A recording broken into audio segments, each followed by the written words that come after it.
भाई बहनों, गुरु के अनुसार संगत, आज बड़ा खुशी का मौका है। हम सब बहुत समय बाद दोबारा मिलकर के एक साथ गुरु चर्चा में सत्संगत कर रहे थे। आप सब लोग बहुत दूर दूर से आज इस समागम में आए हो और बहुत से लोग ऐसे भी हैं जिनसे 10 साल बाद आज पहली बार मुलाकात करने का, मिलने का ये मौका मुझे मिल रहा है। आप सबको आज का ये सत्संग, ये गुरु चर्चा का उनकी याद का दिवस बहुत बहुत मुबारक हो।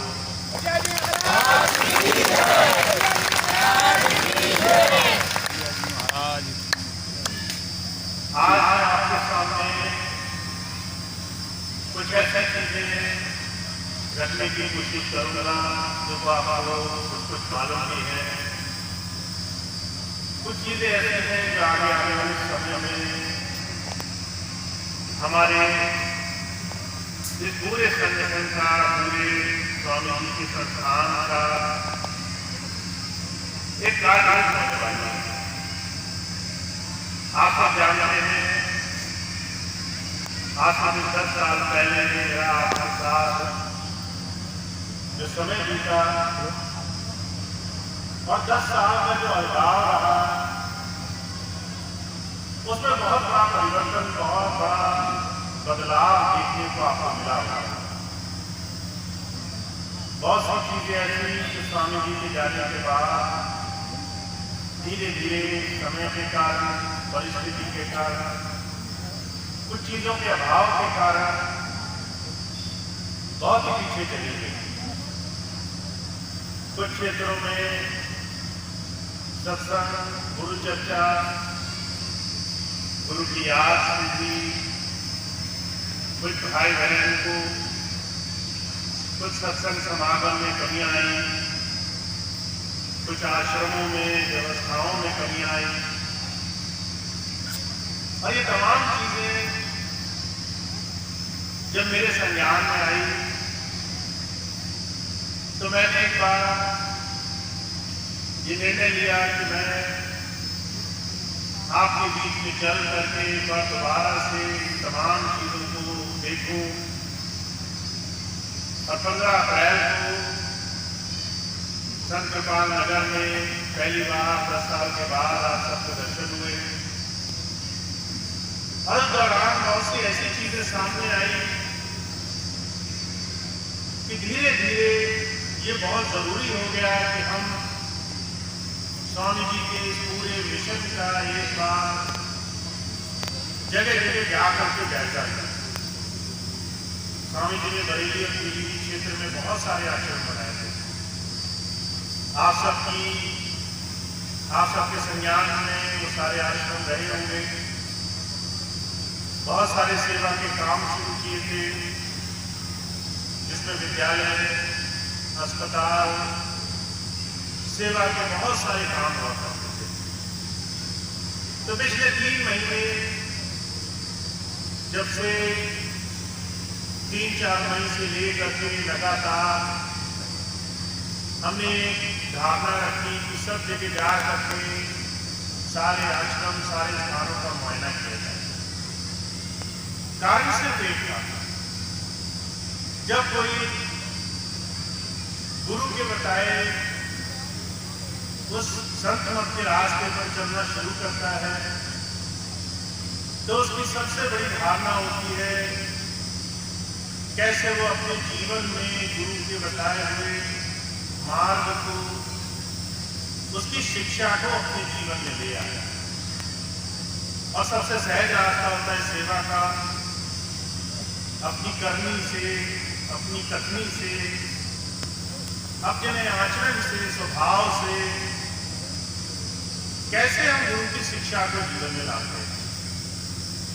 एक सत्संगी को और एक सामान्य दुनियादार को आप कैसे पढ़ सकते हो।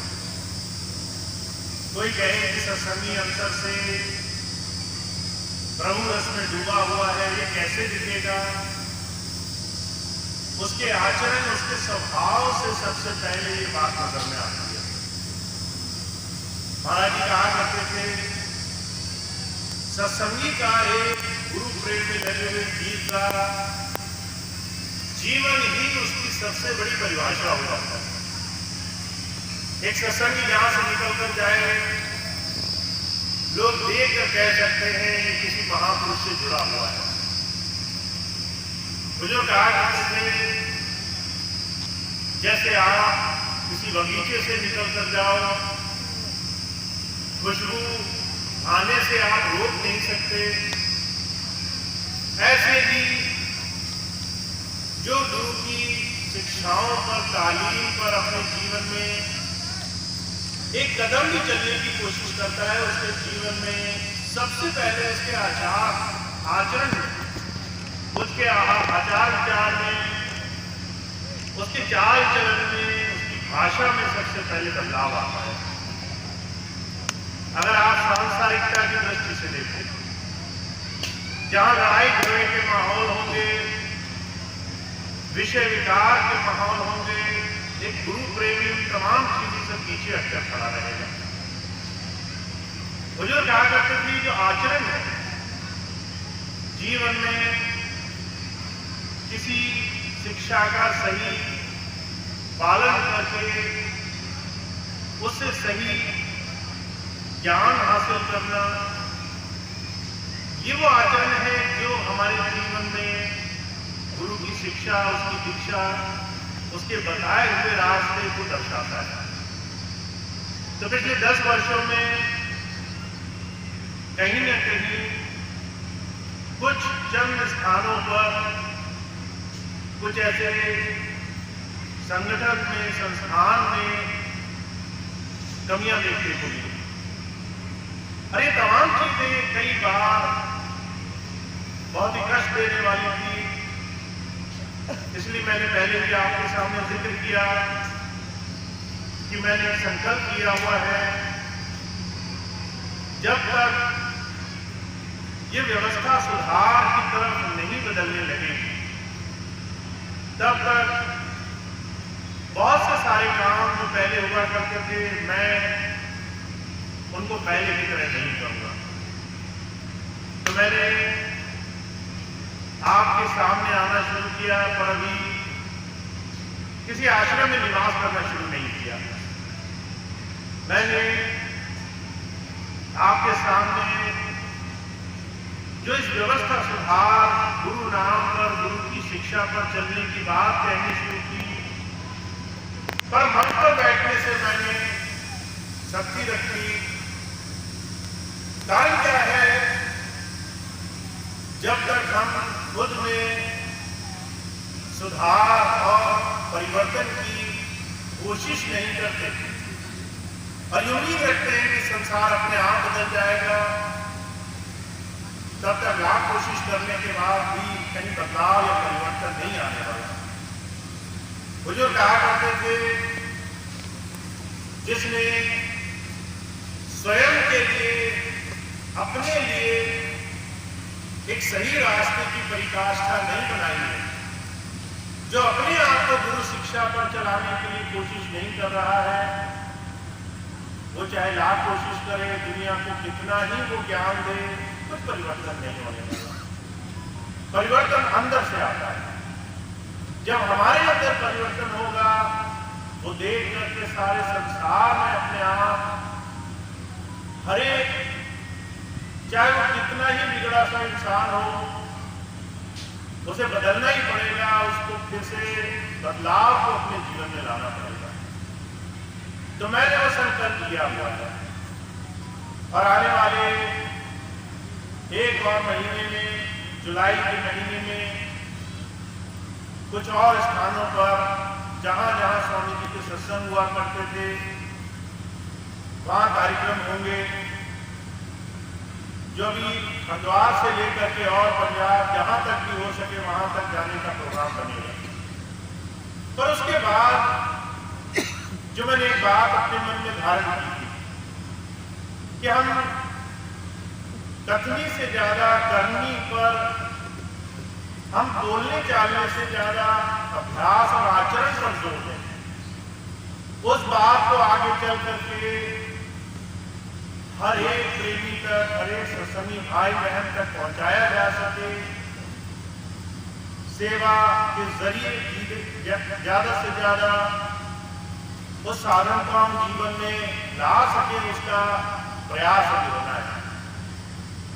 तो मैंने एक संकल्प अपने मन में लिया कि एक और महीने, 3 महीने के बाद, मई से लेकर के जुलाई तक ये प्रोग्राम हो जाने के बाद सेवा के कार्यों पर जोर दिया जाएगा।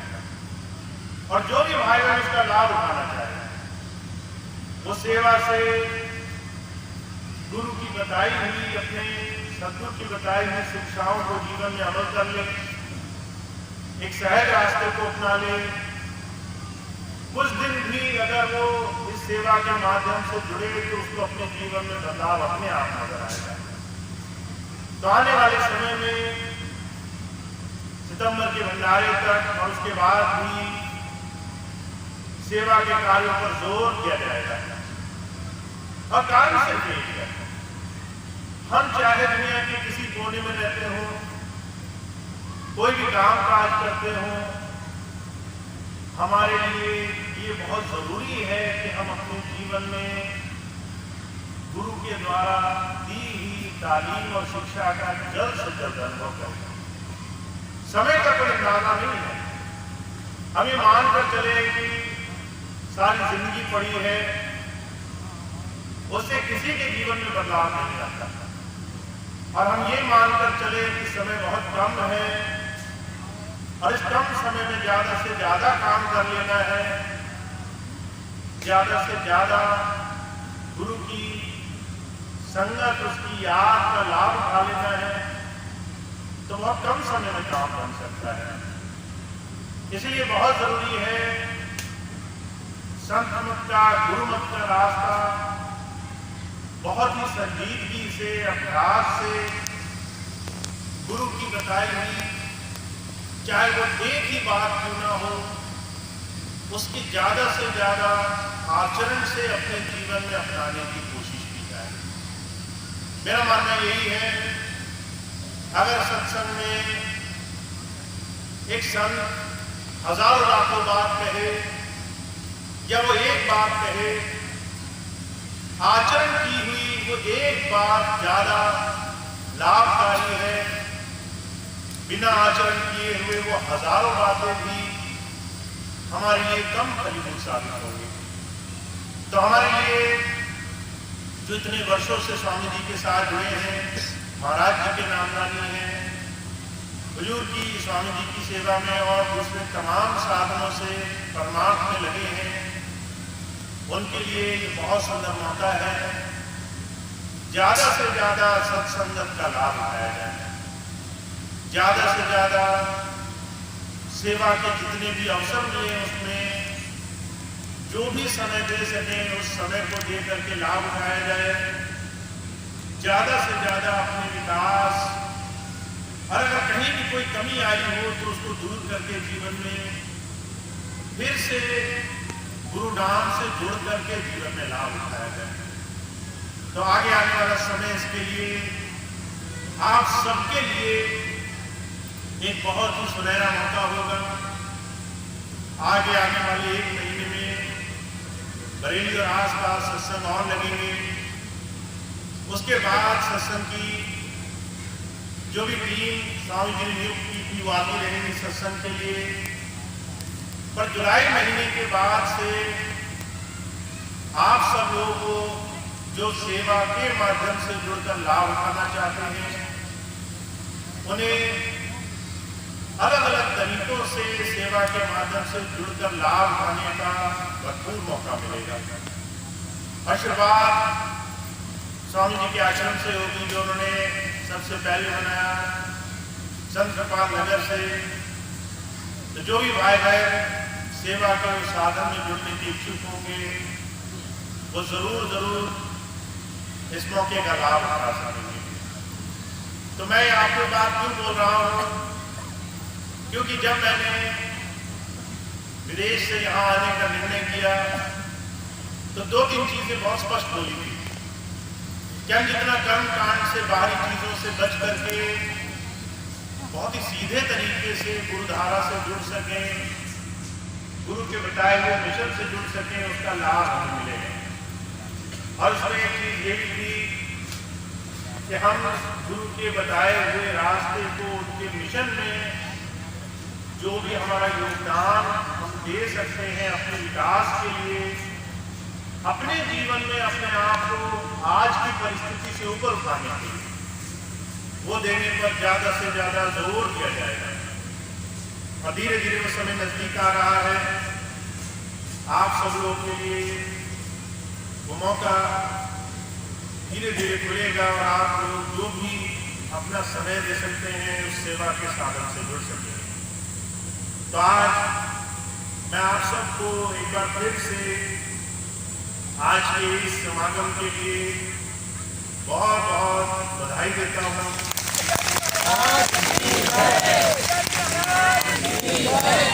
आप सबका ऐसी विषम परिस्थिति में, गर्मी में, तकलीफों में आकर के भी इतना समय देना ये बहुत बड़ी बात है। गुरु की याद में आप जो भी समय लगा रहे हैं, गुरु के बताए हुए साधन पर जो भी आप समय अपना जोड़ रहे हैं, वो आपके जीवन में एक मजबूत कड़ी है आपको बढ़ाने की। तो आप सबका आज के सत्संग समागम में, इस आज के प्रोग्राम में और इस बड़ी सुंदर व्यवस्था के लिए बहुत बहुत आभार। अब इसके बाद एक बहुत ही खास सूचना है। जैसा कि मैंने आपको बोला, पहले भी आप सुन चुके होंगे, हम सब लोग सितंबर के महीने में स्वामी जी महाराज के जन्म दिवस के भंडारे को एक बार फिर से सबके साथ मिलकर के बनाएंगे। आप सबने पिछले 10 सालों में बहुत सारे भंडारे बनाए हुए, बुजुर्ग के, स्वामी जी के जन्म दिवस के, पर इस बार मुझे मौका मिलेगा आपके साथ ये दिन मनाने का। तो मुझे बड़ी दिली खुशी होगी अगर आप इस भंडारे में मौजूद रहेंगे, आएंगे मेरे साथ इस सत्संग के सेवा के मौके पे मौजूद रह करके गुरु की याद में थोड़ा सा वक्त गुजारेंगे। तो 16, 17, 18 सितंबर को सत्संग भंडारे का, स्वामी जी के जन्म दिवस के भंडारे का आयोजन होगा। बहुत भव्य भंडारे के रूप में सभी भाई बहनों को वहाँ बहुत उनका हार्दिक स्वागत है। वो बहुत ज्यादा से ज्यादा तादाद में वहाँ पहुंचे। जो भाई बहन सेवादार हैं, सेवा करते हैं, सत्संग की सेवा या दूसरी सेवा, 16 तारीख को, 16 सितंबर को एक सभा होगी जिसके लिए सभी सेवादार भाई बहन वहाँ जरूर पहुंचेंगे। और जो भी भाई बहन भंडारे में पहुंचेंगे, अगले महीने से डेलीगेट की व्यवस्था हुआ करती थी पहले, ताकि जो भी भाई बहन दूर दराज से आए, अस्वस्थ हो, वृद्ध हो या किसी तरीके से तकलीफ हो तो उनको कुछ अलग से व्यवस्था दी जा सके। तो डेलीगेट जो भी भाई बहन बनना चाहिए, जुलाई के महीने से वो भाई बहन बाबूजी के पास या फिर जो भी सत्संग के इंचार्ज है अलग अलग जगह, उनके पास भंडारे के लिए डेलीगेट बन सकेंगे, ताकि जब भी वो भंडारे में आए उनके रहने की, उनकी दूसरी व्यवस्थाओं पर जोर दिया जा सके, उनके लिए बहुत सी सुविधा बनाई जा सके, ताकि वो बिल्कुल निश्चिंत हो करके दूसरे तमाम सत्संग के और सेवा के कामों में जुड़ सके। तो आपके लिए ये सारी व्यवस्थाएं अगले महीने से शुरू हो जाएंगी। आपका बहुत बहुत स्वागत रहेगा। आप उस भंडारे में अब आज का प्रोग्राम इसी बात के साथ समाप्त होगा।